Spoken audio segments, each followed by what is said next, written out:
Hey guys, so we continue in the conversation. I've gotten some extra information on yesterday's show that I want to just clarify and clear up on today's show. And we're going to talk about a lot of other things as well regarding this particular incident that happened. The latest news that we've just been given about the SA20 clashing with the New Zealand series. So we've got a news story that we want to read. I'm going to read out on the channel as well to give us some extra insight as fans so we can get a better understanding of what's going on. And we're also going to go into a special exercise with you guys. I want this to be a collaborative effort between us and obviously the fans of course on the show, as well as myself. We're going to go through some of the 4-day players that have been successful over the last season, and we're going to try and sift through all of them and try to see which players are the ones that will stand out. If the Proteas aren't available, which ones are next in line that can step up, and which ones are we going to be looking at overall? So we're going to have to go through the lists of all the 4-day players from last season in Division 1 to see which ones can possibly make the step up and do a job if that had to happen and if that was the cards that we are dealt. But before we get going, before we get started, just a couple of things I need you guys to please do. First and foremost, I want you to please subscribe to the magazine. It's 100% free, straight to your inbox every single month. The link is right now on the screen as well as in the description. This gives us a nice season review that is currently available for you guys to get some insight into some of the top performers in this particular 4-day competition in Division 1, and all the coaches and what they some of coaches that we focused on. Obviously, the ones that won trophies last year. What are they? Visions for the future, and what are they doing to plan for the next future, and also a look back at what they did in the current season to be so successful in the previous season. But that's all what you get in this latest issue. There's also a crossword puzzle for all you guys in there if you want to test your cricket knowledge. That's also available in this issue, so it's very important that you do so. It's a free subscription for all of you guys out there that are massive cricket fans and cricket fanatics out there. So please subscribe. It's 100% free, straight to your inbox every single month. But then what I also want you guys to please do is, if you are new to this channel and you haven't subscribed yet, please subscribe to the channel and click that notification bell, as well as smash the like button. So it's a long show, guys. I'm going to try my best to give you as long a show as possible. I'm going to try to go slowly through all the details with you guys. So let's get straight into today's video.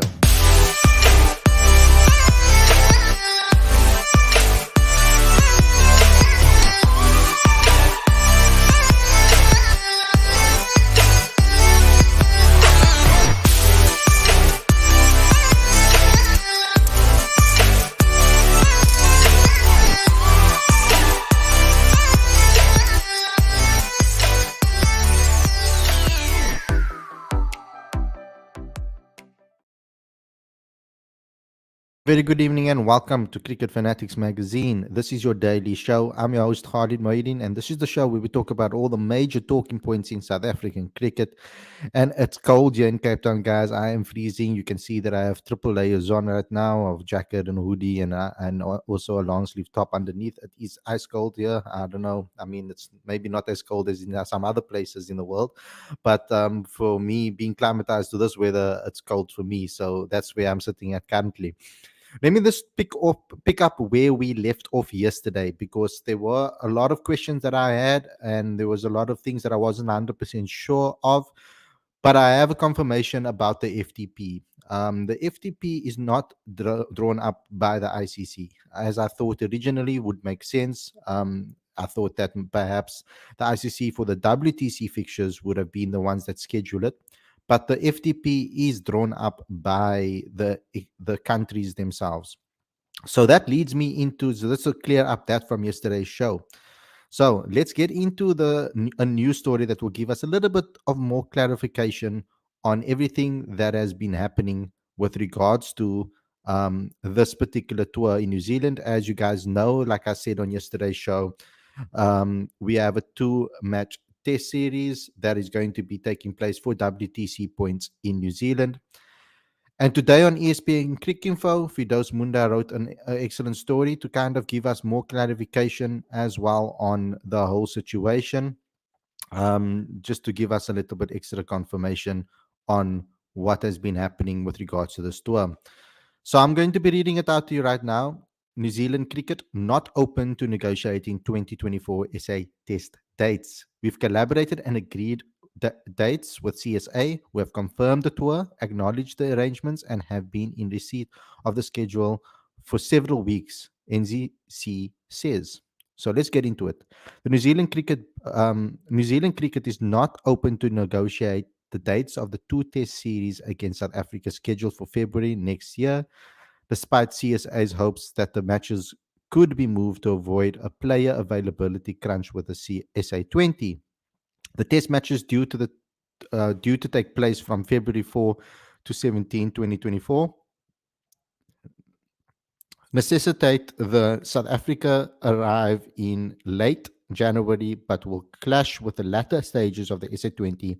And CSA was hopeful of discussing a reschedule of, but NZC insists that the fixtures are set as per the FTP. These tests have been part of the FTP since it was announced 2 years ago. Richard Book, NZC's Manager of Public Affairs, told ESPN Cricinfo. We've collaborated and agreed dates with CSA, who have confirmed the tour, acknowledged the arrangements, and have been in receipt of the schedule for several weeks. Flights have been confirmed, dates for the practice game have been agreed, and we're looking forward to the squad's arrival. The Proteas are a popular and formidable test team, and we view them as an important part of our home summer schedule. New Zealand were unable to adjust South Africa's fixtures to any other time in our home season, which also includes a visit from Australia, whose series must end before late March for the IPL. That means South Africa could be forced to field a makeshift test side with a significant proportion of their first choice players required for the SA20. Although South Africa's centrally contacted players are bound to both the national team and SA20, CSA has guaranteed the SA20 first rights to the players over the January window, and as such, the players will be obliged to play for their franchise rather than the national team. An SA20 mini auction will take place in September, which could see more players snapped up for the league and will also give CSA a clearer idea of who can make the trip to New Zealand. The series in New Zealand will be South Africa's second engagement of the 2023-25 World Test Championship cycle, during which they will only play two test series. It's understood that there are serious concerns with CSA of the quality of the squad South Africa will be able to send to New Zealand, but no suggestion that they will forfeit entirely. On Wednesday, CSA CEO Poletsi Maseke told ESPN Cricinfo the organization was mindful of their bilateral obligations while also stressing that the SA20 takes first priority. So that has cleared up a lot for all of us. And it's not something that I like to hear. I don't like that the SA20 takes precedent over over Test cricket in this country, and it really upsets me that that is the case. Um, for me, I would, for me, it's painful to know that that's the case. So we're going to be sitting with a situation where we might have to play a makeshift test team to New Zealand, or take a makeshift test team to New Zealand, which will make Shukri Conrad, the coach of South Africa's, life a lot harder. He's done such great work to get the team into a space where they are at the moment, beating West Indies, etc. And that momentum is just going to be crushed by a tournament that is purely just for entertainment, in my opinion. So that's going to be that's really disappointing to me personally with regards to that. Let me get into the live chat and see what some of you guys have to say. Good question. The criteria I'll be using will be consistency and potential with performance. Rickerton, okay, we'll get into your suggestions as I go through the list. Like I said yesterday, the story in terms of the time period was agreed upon 2 years ago, as that's how the new FTP is normally managed. Yes, and we confirmed that on yesterday's show. Why New Zealand not touring South Africa, says Sports Debonair. if we don't play Test cricket, we can't improve. It's 100% true. And it's an important point because the Test cricket to me is a very important format. It teaches players a lot of things that are a lot different to what they can learn from the other formats. Um, it teaches you discipline, it teaches you consistency, it teaches you the mental strength. There's so many things that it can teach you. It can teach you as a batter, it can teach you a lot of specific techniques to be able to play the ball right around the ground. We've heard so many T20 cricketers speak about how the 4-day game or the Test cricket has shaped their T20 game and allowed them to be able to play with a lot more freedom and consistency and be able to knock that ball around in the ground with ease and control. This is just my stance, but if we can't send our best players, then we shouldn't go. We can't disrespect Test cricket like that. Look what disrespecting international cricket did to the West Indian cricket. I know people might say we will never end up like the West Indies, but the current blueprints lead us that way, says Lorenzo. And that's an interesting argument that you have there, Lorenzo. And I can see your point 100%. When we are sacrificing the most important format, in my opinion, is Test cricket. And if we're sacrificing that for a league that's purely for entertainment, it does show alarm bells do ring in my opinion. Lauren saying, Khalid, when are we going to hold the CEO, Maseki, and DOC accountable for these decisions, though? This is huge. You know, I'm going to try my best to get Enoch Nkwe on the show sometime to maybe discuss this further and try to understand where this is all coming from. I will try to send him a message and find out whether he's willing to come on the show to have a discussion with us. I might have to speak to his representatives first to obviously get permission. So it might take some time for me to get that interview if it's possible, but I'll try my best to try and do so and make a request so that we can ask him some questions and find out what the thinking is behind everything. But we have been dealt this card right now, and we have to obviously adapt to this. We have to adapt to it as best as possible. So what I thought we'll do on today's show is first and foremost do a little exercise. I think we should start with the best way for us to probably start is looking at the players that won't be available. So there has been a release of some of the T20 pre-signed players. So by looking at the pre-signed players list, we can already start ticking, crossing out some names for that test side ultimately. So let's have a look at this. Let's see what it has to, or which players have been picked up with regards to the SA20 this season so far. I'll get into your questions in the comment section a little bit later, guys. I will read out your comments at the end of the show continuously. Okay, so we've got a little bit of a table that was drawn up over here, the full list of Betway SA20 pre-signed players. So let me just tick off let me just cross out the test players over here that will possibly be that could possibly have been available and that have been good 4-day cricketers as well. So Brian is already been picked up by the Super Giants. That is a possible spinner that could have been available as an extra spinner in place of maybe someone like Keshav Maharaj if he gets picked up in the auction. So he's out of the question. Then we've got Gerald Coetzee. He played against the West Indies for the Joburg Super Kings. He's been pre-signed.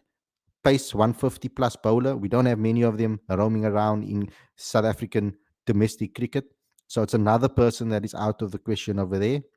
Then we've got Kagiso Rabada, our test player of the year, ain't available. A lot of us would have maybe said, let's throw Deva Brevis into the deep end in test cricket. But I mean, he hasn't played 4-day cricket much. Enough for us to be able to say, let's just throw him in the deep end in a massive test like that. So he's also out of the question. So that takes that out of the equation as well. So he's not available either, but I wouldn't have thought of him as a possible option for right now.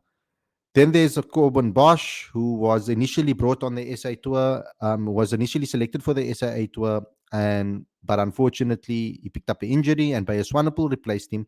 And so what happened is he's been picked up and he's not available, and he's one of the fastest bowlers that we do have in 4-day cricket. So if you're going to look for raw pace, that obviously replaces the raw place that we will be missing from Gerald Coetzee because he's already been picked up.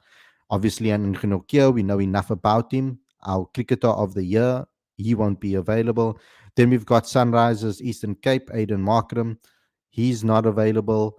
And we know how important he is to that top order. We've just found a solid opener. He's just started opening and he showed us a solid performance in the opening position over there. So what we can do further to try and cross more people out of the list is by looking at last year's list to see how many of the players from last season, who were the players that were last season that were picked up, because that way we can also dive deeper into maybe look into the future and see if these players get picked up again, which one of them will be out of the equation over here. So let's go and look at some of the teams that were selected, and we can look at all the 4-day cricketers that have been decent over the last few years. So over here, Lungingidi, possible test player. Tabray Shamsi, you could say, could have been a backup to the rest because he's had a good 4-day series last season and he's been playing well in 4-day cricket. He's not necessarily the first person you might not say on the list when it comes to thinking of a spinner in test cricket for test cricket, but he could have been one of those players as a backup, not available. Bjorn Fortuin could have been a possible option to replace Keshav Maharaj and Simon Harmer, not available here either if he gets picked up in this auction. Mitchell van Buren is someone that a name that people have been talking about for quite some time, asking for his possibility in SAA, etc. Also not available if he gets picked up in this auction again. So these are some of the express players. A lot of people rate Frisco Adams highly as well as an all-rounder, not available. Imran Manak is another player. He didn't have the best of 4-day campaigns, but he's a player that has a lot of potential, also not available. Okay, Evan Jones has been kind of pigeonholed in a way into white ball cricket, so I'm not going to talk to him about too much, but I don't think he should be pigeonholed. I want to see him grow and develop in 4-day cricket. Cody Yusuf had a decent season. Aiden Markram, we spoke about. Marco Janssen is another one. We can predict already who's going to be picked up in this auction. Marco Janssen will most likely get picked up. He was one of the biggest signings at the auction last year, and I don't think that he won't get picked up in this particular auction. I think he will definitely get a spot. It's almost a certainty. So him, Tristan Stubbs, we saw what he could do in 4-day cricket this time in the SAA tour. He was being touted. We were thinking of us as fans were at least saying that maybe you should be one of those backup players or one of those players that could possibly compete for a spot in the test side.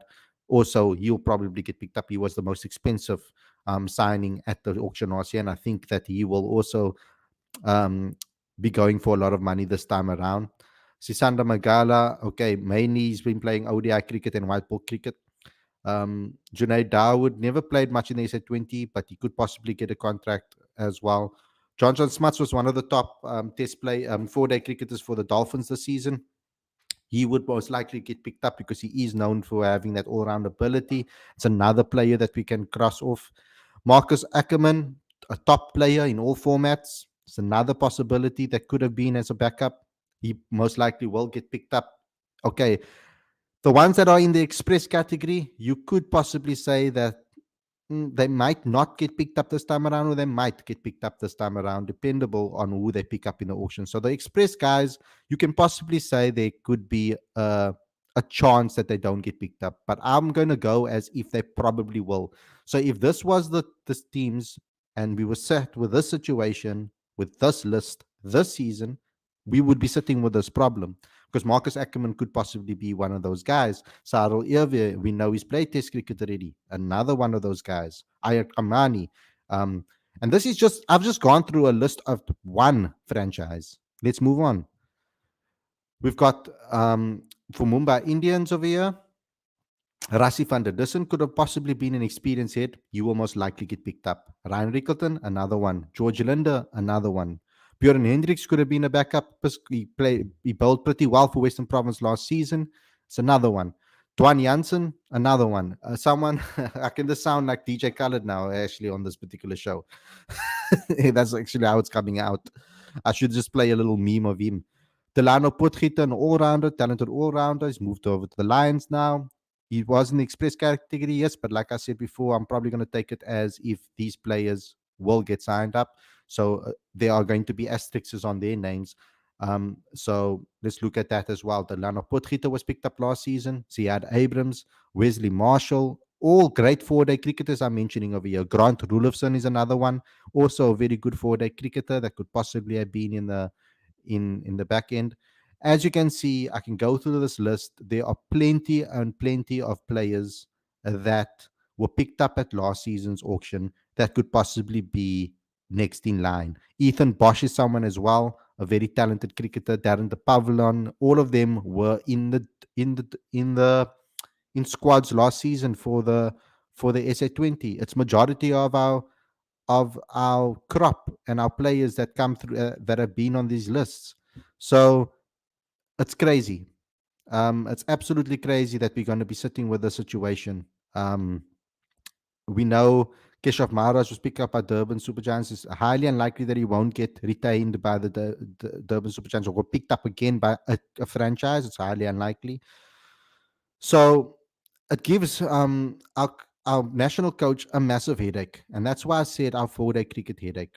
So what I'm going to do now is I'm going to have a look at last season's Division 1.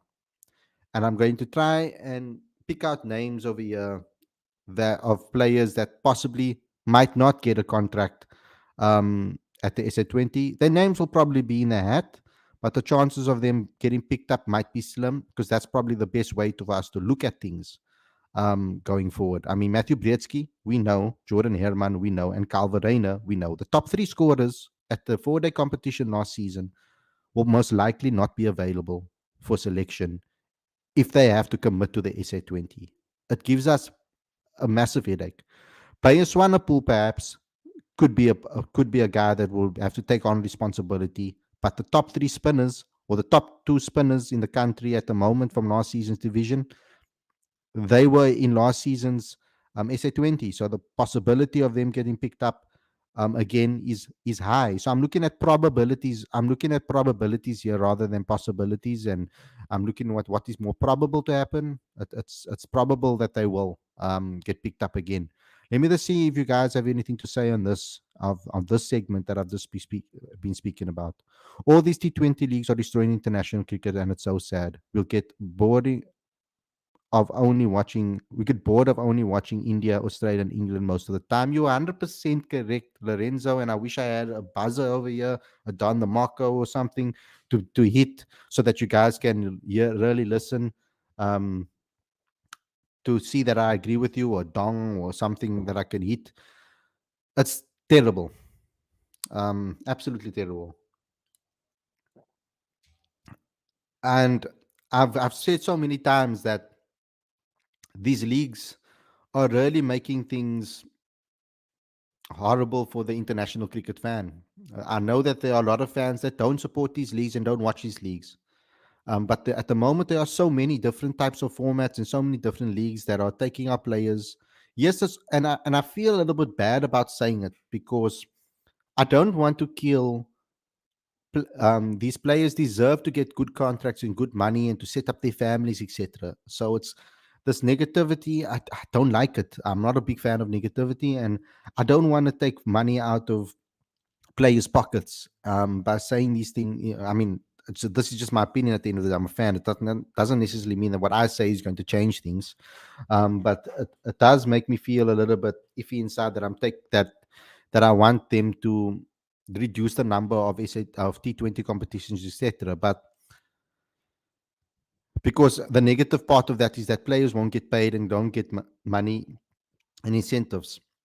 Because the one side of the SA20 that I said was a positive thing was the fact that these players will get opportunities to make more money and have less reason to want to leave the country to go play counties and sign Colpacks, etc. And that's the reason why I was so happy that the SA20 existed.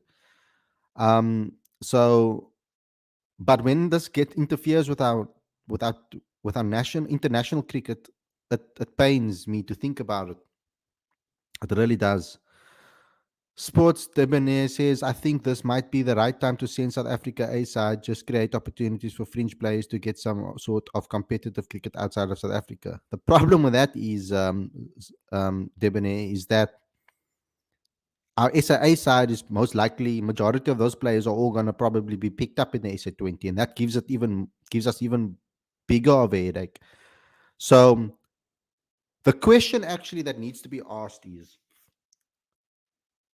are SA20 only putting restrictions on the national contacted players that have to play for SA20?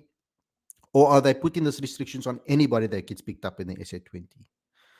Because if it's just the national contracted players, we might be able to squeeze together and put together a decent future team and 11. But it's going to be extremely hard to prepare a team like a young team or a new team to go and play their first ever test away in New Zealand for WTC points. It's asking a hell of a lot from the coaching staff and from those players to go and pull off a performance and get some points. They will have to play out of their skins to do so, because we cannot underestimate New Zealand ever. New Zealand is a very talented side. They're a very good side. They were champions last year at the WTC. So it's not like it's disrespectful in my opinion to send a team that is not our best, because we need to send our best there to go and play Test cricket. Important note that the players who got picked up in the auction last year and who weren't selected for the pre-selection will either get retained, swapped, or released from their contracts. Not all of the pre-selected ones will go into the auction, just the ones who got released. Yes, and I understand that. I'm just trying to paint a hypothetical picture of if those players that were selected last season were the same this season. I'm just trying to put it into perspective to let us see how bad that could possibly be. Because you saw how many players got picked up last season and which players they were and how many of them are actually good four-day cricketers. So let's go into this. Let's look, first and foremost, let's look at our batters. Batting has always is currently hasn't been our strongest suit in Test cricket currently. We have been struggling in the batting department. It's what has been happening more often is that our bowlers win us games.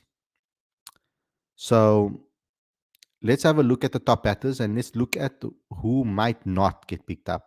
Who will be the next in line with regards to openers first and foremost, of guys that possibly won't get a T20 contract. Okay, so if you look at this top four list, Tony DeZorzi, you'll probably put his name in the auction. He didn't get picked up last season. Maybe he will get picked up this season, but there's obviously a star by that name, so Tony DeZorzi will most likely be available. Then you've got Clyde Fortuin over here, another possible person that could be picked up or could play for you could say, who could be next in line. A decent average last season of 55, a strike rate of 56. He scored 100 and 250s. So Clyde Fortuin is someone maybe that we can look at. Diego Rosier is someone that people have been saying that they could possibly get an opportunity to play Test cricket someday. Averaged 39 last season, so he wasn't necessarily in those outlier brackets last season. Neil Brandt is someone that we could possibly look at, and it's someone that I've heard on this channel quite a bit. People have been saying that he could possibly be in a Test side or SA side in the future. And some people asked on this channel why he wasn't selected for SAA. And yeah, he could possibly be someone that we could look at. We might have to go and call back Stian van Zyl again, who did decently for Bollard. Jason Smith didn't get picked up last season in the SA20. It's likely that there could be an asterisk on his name whether he'll be picked up this season. And we can look at this name over here and say perhaps he could get an opportunity. But the problem is that all of these players are not experienced necessarily. They're not experienced at the Test international level. So I'm just looking at some of the top players that have performed last season with the bat. Rudy Second is another one that has played, that is experienced, someone that has um, runs under his belt, time and experience under his belt, could possibly be able to handle that pressure with that mentality. Although he didn't have the best of seasons last season with regards to his average, only 31. Um, and to call up a person that's only averaging 31, we need to start questioning that. We've got Dominic Hendricks, who could be another shout for that opening spot, and that could possibly be a, a cure for that if we're missing someone like Aiden Markram due to his to the SA20. So Dominic Hendricks could be thrown in the mix over there with regards to that. He was one of the top performers, top openers, opening batters last season in the Florida competition. Spoke about Heinrich Klaassen and Ryan Rickleton over there. Sarel Eerwe was picked up last season. Matty Kleinveld is another possibility. Experience, good average. Scored 150 last season. We know he can score big runs. He did it for the Western Province when it was still the Cobras. Josh Richards is a young player who could possibly throw his name in the hat. Some people call his name for emerging or SAA side selections. We've had him on the channel before. We've spoken to him about his mentality, and could possibly be another one that could be thrown into the mix. Eddie Moore is someone that people thought should have been selected previous or a couple of years ago for this team as the next in line opener after Peter Malan left. Um, so that's another name of the year, one of the top performers. Sean Van Berg will probably could possibly get the SA20 contract. We don't know. Zubair Hamza is someone that will probably put himself in the auction, but might not get picked up like he didn't get picked up last season, and he didn't get picked up in the MSL either. So it could be a return for Zubair Hamza to step up and show what he's capable of in Test cricket once again. So that's a guy that's averaging 47. And unfortunately, we won't have Bjorn Fortuin, who had a great 4-day season last season. He averaged 60 with a bat, scored 150, and batted pretty decently last season for the Lions. But we know that he's a massive, massive player in the SA20, always a star player. We might have to turn to Kayo Zondo again. That's another potential player. So I'm rattling off all these names. Reinhard van Tonde is someone that people want to perhaps see. Kashile is another one that might be available. Yasin Vali might be available as well. And then we're looking at Yanaman will probably get a T20 contract. So I'm going through this list over here. So the batting department, we're looking at a lot of the older guys from the domestic circuit that will most likely not get picked up. So I'm just trying to sift through all the names to give you guys an indication of what we have available, who's next in line. Now, we also have to remember that we're probably going to have to wait and see how those players perform this season in the 4-day series. Because the 4-day series is going to be a massive one once again for selection. It's going to be another opportunity for these players to put their names up and say, I need to be selected. I can do a job for you, coach. So that's something that is interesting. Important note that the players who got picked up in the auction, like I've said that already, are we really going to disrespect Test cricket, New Zealand cricket, and the fans of New Zealand who will spend their hard-earned money to go and watch New Zealand take on depleted SSR? Rafa, this is embarrassing, got to be said. It is very, very interesting what is happening.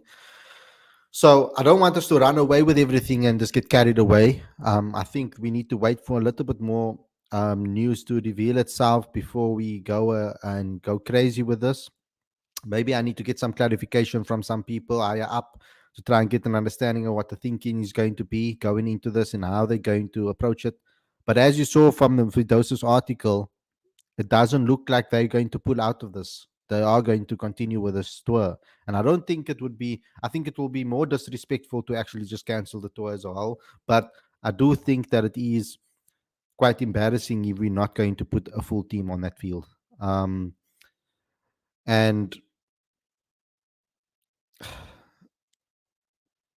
yeah, it's a shocking situation that we find ourselves in as fans. It's a shocking situation that we find ourselves in as CSA and Cricket South Africa. That's why I said the best possible opportunity, the best chance for us to revive all of this is if the SA20 put together a window that doesn't stop our national players from missing this tour.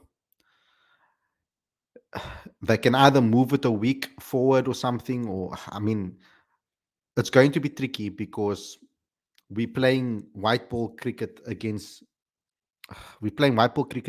and test cricket against India as well, and that test series is going to run and as well quite deep into when possibly we could have troubles with the SA20. So either push the SA20 forward or push it a little bit.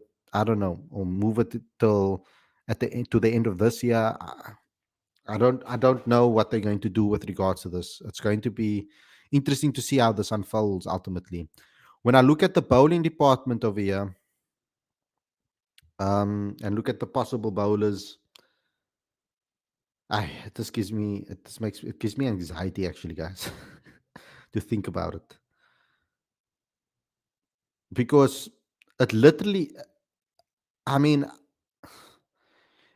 if we had a SAA team available and they weren't playing SA20, then perhaps we could have, perhaps it would have been less embarrassing.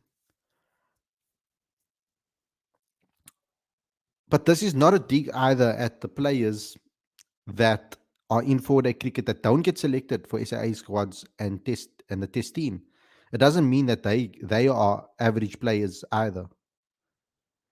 So it's interesting. I don't want to be insulting good cricketers that we have in this country based on this. And this is not a dig at them. It's just we know that experience in test cricket matters. Experience at international level matters. And you can easily be caught out and found out in test cricket, especially when you have high quality team like New Zealand that you're going to be playing against. So at the bowlers list, as I said, the top 5 players will most likely be picked up. Bjorn Hendricks will possibly be picked up as well. So that's the top 6.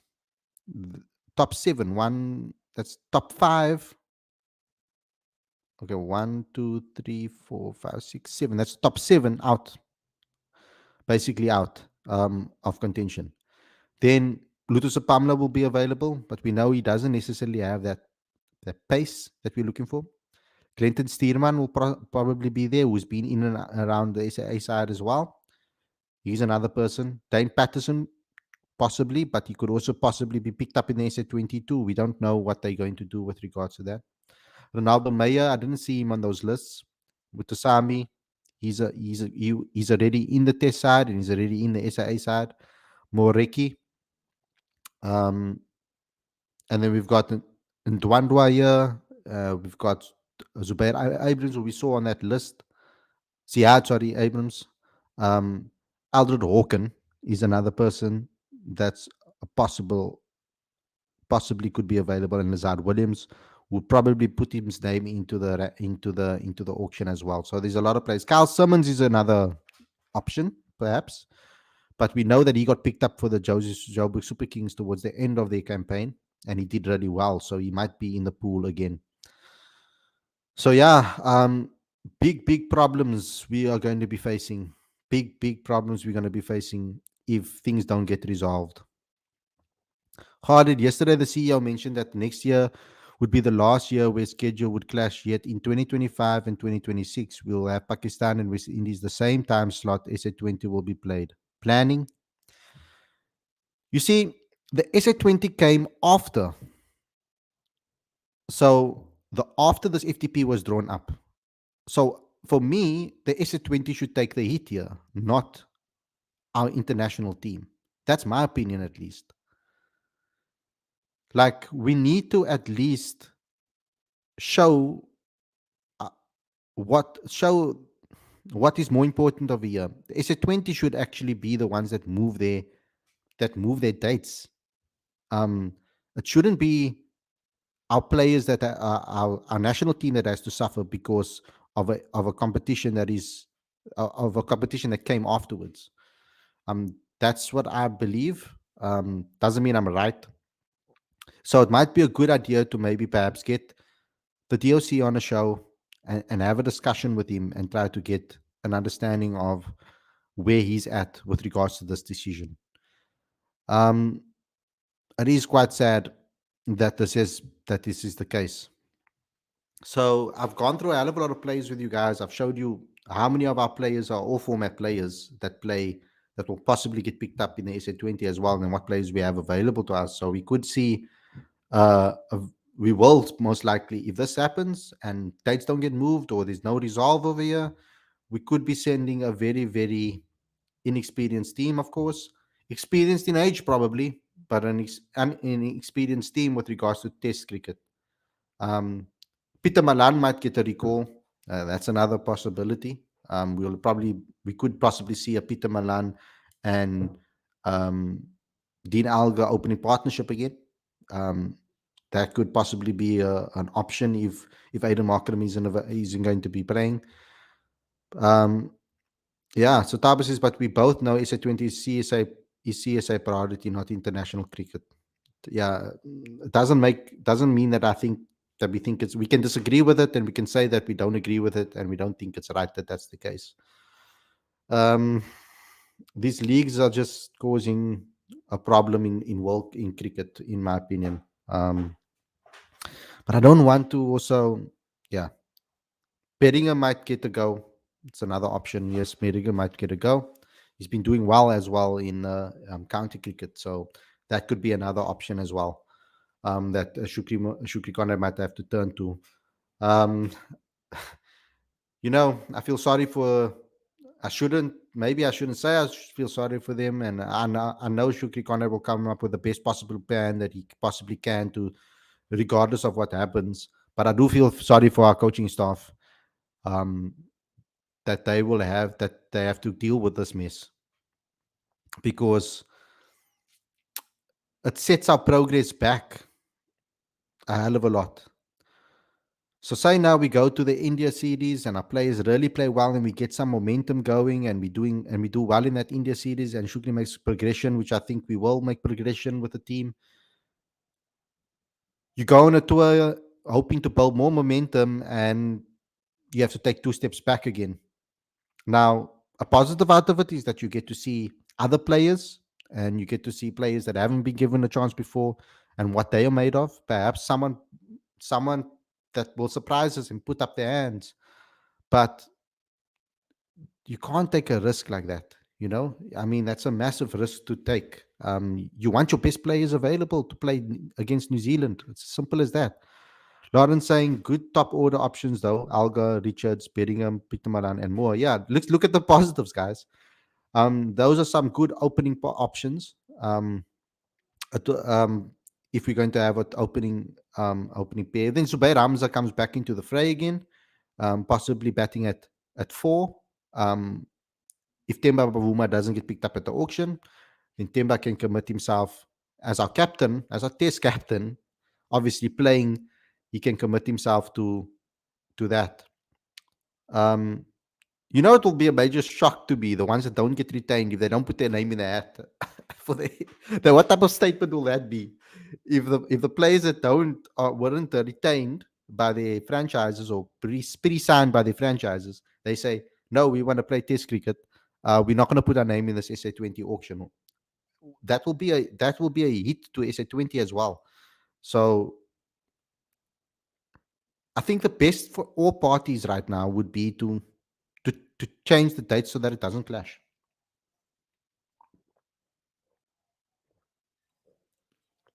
That will probably be the best scenario, for everybody, for all parties. Waka saying fresh test team. Gaurav saying what, with the amount of leagues going on, it will create us a problem more. It will create, if I think it will create a problem for all nations.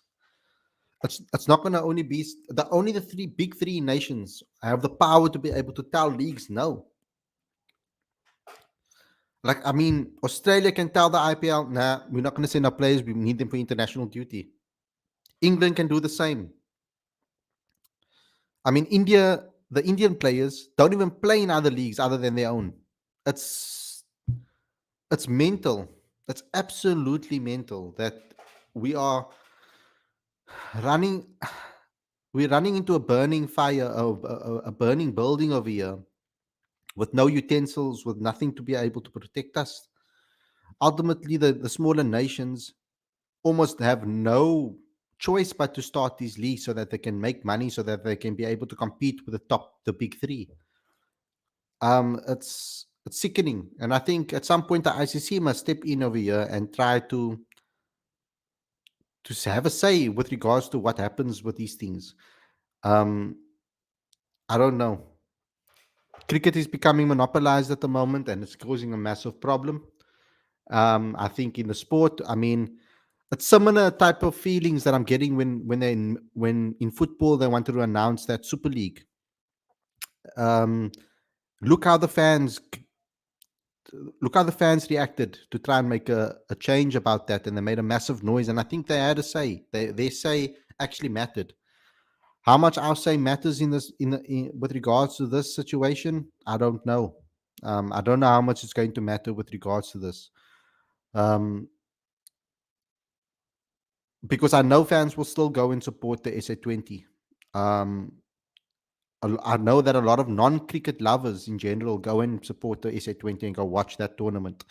When I did fan cams last season at the SA20, I got a lot of fans in the stadium. I mean, just think about it. I'm talking to fans at random. So I don't know who they are, what their background is.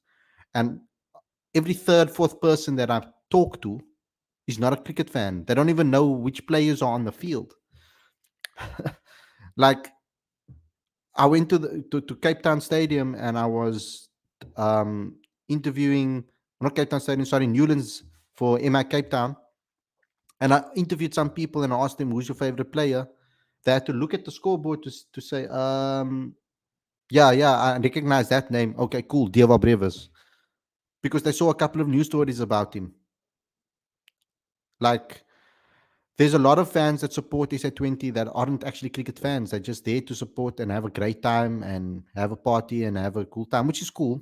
It helps us monopolize the tournament. But what is this going to do for our cricket lovers that are going to get up every single morning, early in the morning, to go watch this New Zealand team play, that dedicate their lives to supporting the sport? Because it's not easy to be a cricket fan. Cricket is probably one of the hardest sports to support as a fan because of the amount of hours it takes out of your life. Test cricket is the entire day. One day cricket is the entire day. Even the shortest format T20 cricket is 4 hours out of your day. Um, and it's normally at times that take up your entire evening or your entire afternoon or your entire morning, depending on when you play. So yeah, I mean, international cricket is what keeps us going. It keeps all of us going. I mean, even with regards to this channel, our best streams happen during international cricket season. It doesn't happen during the SA20. Yes, we get good traction on SA20 content, but we don't even get when I go to the SA20 games and stuff, I don't even get an opportunity to live stream with you guys. I have to do things from the stadium and I sacrifice that live stream for the SA20. So, and a possibility to talk to you guys regularly live because the Wi-Fi at stadiums aren't that strong to be able to live stream the way I want to. So, and on those pieces of content, yes, I get quite a few hits on it, but I don't get the same traction on a daily basis as I would get if I live streamed about international cricket. I get much better streams when it comes to reviews and preview shows for international cricket. Australia and England and India don't have these issues. That tells you ICC is protecting the big three, not thinking about the other boards, says Tabo. Wako says, can we change the SA20 dates? It hasn't. The fixtures haven't been set really yet. We're still waiting for an announcement of when the games will be. We did, I ever get? I think we got a indication of around about when the tournament will be. Um,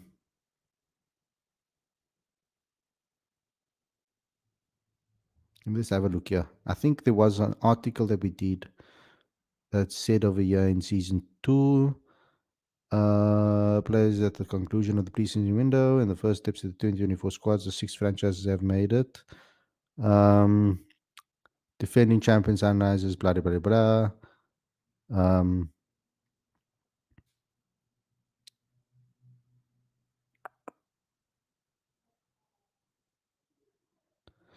It doesn't say anything in this article that I'm reading right now about around about when it would be. We're assuming that it could be in the same window as the last tournament.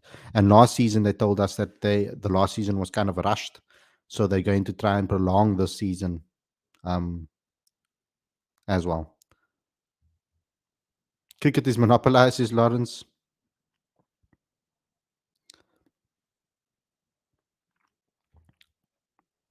Gaurav says, I've heard that IPL franchise contracted pl- to are offering contracted players uh, contract to play all the leagues to players instead of playing international cricket, also giving them huge money. It's madness. We need to get a shirt sponsor. CISA sold their soul. They're literally at the mercy of the IPL franchises owning our teams. Just show how desperate we are for money. Yeah, you're spitting facts here, bro. Teams like Bangladesh and Sri Lanka are focusing on international cricket, and we are better than them, says a lot. Hardy, you should follow up with Saka as to what their stance are in the cause.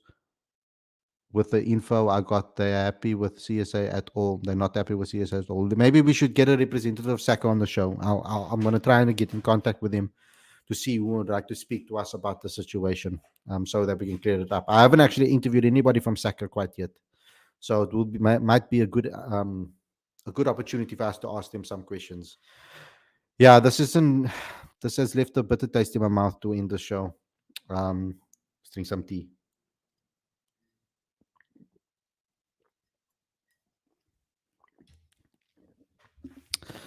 I hope we can resolve this. I hope that we can find a way out to fix this, because it's going to be a terrible start to the year, to the new year, if we're going to if these things are going to happen, and this is going to affect our international cricket and our progress. Yeah, Saka must have a player rep that you can talk to. Yes, we should be able to. Let's try to get them on the show. Lawrence, if you find them, tag them in on Twitter or something, and maybe say that we would like to chat to them. Um, that Cricket Fanatics would like to chat to them, or ask them if they would want to come on Cricket Fanatics or something on Twitter. If you do find them there, otherwise I'm just going to find a representative and try to get a number so that I can get hold of them. Do CSA ask for the players' interest while taking decisions? I don't think that they talk to the players about it. I don't think they talk to players to find out what they want to do. Um, this is a very interesting situation that we're finding ourselves in. Scary, actually. So yeah, Tabo saying South African cricket is dying. Yeah, don't say that, Tabo. We don't want South African cricket to die. That's why we have these shows. That's why we are doing what we are doing.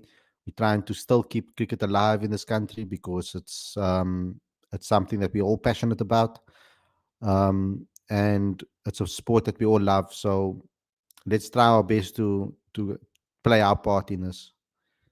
John Smith says, if SA20 franchises compromise this time, then it will set a precedent and will happen again next year in Jan. That's why I think that, you see, but the SA20, the people in charge of SA20 should know that that period of the year is South Africa's most important period of the year when it comes to test cricket, when it comes to games. Why pick a date that is going to be the most important for our national teams? Graeme Smith is the head of SA20. He's the head, or the spokesperson of SA20, the head of SA20 from a South African point of view. He knows this. He was a cricketer. He played for South Africa. He should know these things as well.